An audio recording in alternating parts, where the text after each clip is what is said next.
আসসালামু আলাইকুম। Welcome to SR daily blog. আজকে ভাই একটা মর্মান্তিক একটা ভিডিও হতে যাচ্ছে। আমাদের এইখানে আসলে দুটো বিড়াল আছে। তো হচ্ছে যে আমি বাগেরহাট গেছিলাম আজকে থেকে, যাওয়ার আগে আমি দেখেছি যে ওরা দুজনে খেলা করতেছে। তো কিছুক্ষণ আগে আইসা দেখতেছি যে এই বিড়ালটা মারা গেছে। এসে সেই বিড়ালটা তা ও মারা গেছে। ও সম্ভবত এইখানে বা কোথাও একটা আঘাত লাগছে, কিন্তু ওর সঙ্গে যে আর যে বিড়ালটা ছিল ও দেখেন ওইখানে বসে আছে।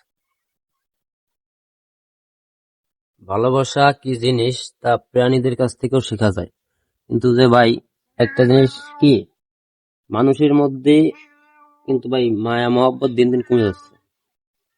এই কাজটা কিন্তু একটা মানুষের দ্বারা হয়েছে, একটা ড্রাইভারের দ্বারা হয়েছে। তো ভাই, গ্রামের রাস্তায় যারাই গাড়ি চালান, তারপরে যত যানবাহন আছে এগুলো চালান, সবসময় একটু সতর্কতা অবলম্বন করবেন। দেখবেন যাতে আপনার কারণে কোনো একটা জানের বা কোনো একটা জীবের ক্ষতি না হয়।